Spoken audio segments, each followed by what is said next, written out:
All right, so I got the real version 2, and there's just more to love now. Let me take a sip of my... it tastes even better in this retro goodness cup. All right, welcome Retro Chasers. GameBoyZero here, also known as Jason. It's my birth name. Got one of these in the mail again. So it was pretty nice of BittBoy to send me this real version 2. And I know in the last one I said version 2, but the thing is there was a version 1, and now there was a version 2, but that wasn't the real version 2. That was the version 1 of the newer version, which means that this is not the version 3, but this is actually the true version 2. So the last version we talked about, I have it right here. It's identical to the newer version. The only difference between the two is one has the soft start and select buttons, and the newer one has the clicky ones. You can hear that. So if you are confused as to which one you have, the quickest way to know is if your select and start clicks like this R button in the middle, then that is your version 2. The newer version there's no difference except for that to the outside aesthetics. No difference to the battery. There is a slight difference to the software though. So the first software comes with this MIUI on boot up, and it's a really nice colorful, simple setup, nothing extreme. There we go. You can change through the NES, the Game Boy, and the Game Boy Color. Now the issue with the first one was people are never satisfied. All right, let's be real, because this did not play Game Boy Advance and Super NES games. This was fine the way it was. It played NES games well, it played Game Boy games very well, and it played Game Boy Color games acceptably. Is that a word? Acceptably? Acceptably. It was acceptable. The Game Boy Color had some tear, had some shining, had some shimmering. It had some weird anomalies that people were not satisfied with. But again, it's a $40 device. It was probably $30 at the end.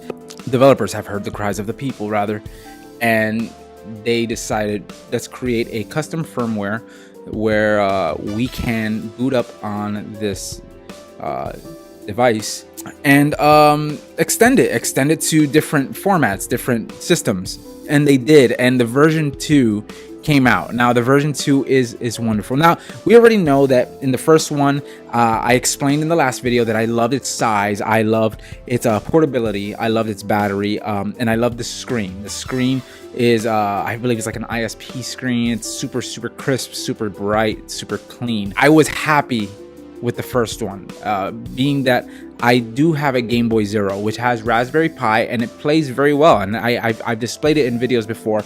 I also have somewhere around here, it's a PSP. The PSP has a bunch of emulators, and it emulates very well. I love that, but the portability is so nice. So I was happy to play Game Boy Color, and NES games on there. But now they've extended it to the point where it's just ridiculous. It's kind of a we do it because we can kind of deal.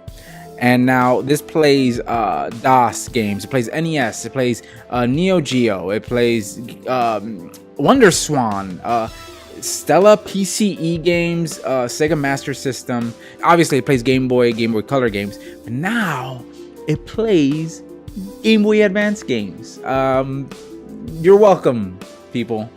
You got your wish. It's good. It's good. It also plays PlayStation games.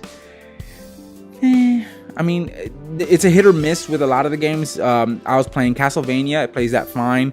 I guess if you skip a few frame rates, you can get away with like Crash Bandicoot and certain racing games and stuff like that. But it really shines with the Game Boy Advance games. The only issue is there aren't left and right shoulder buttons, so I guess they've assigned it to the top B and turbo buttons. So you kind of the button layout is so weird.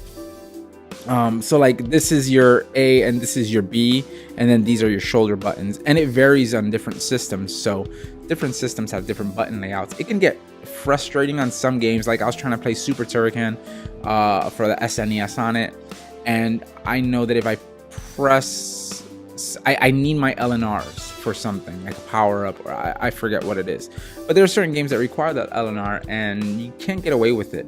Another issue is that when you press the A and black button here together, it resets the game, or it pauses the game, which is a little frustrating. So there might be an update out for it. I haven't checked, but it's really good. I mean, it's a fun game. So this is a quick video just to say that it's fun, it's good, and for $40, I can't stress it. I can't stress it. I want to give a special thank you to BittBoy for sending this one to me.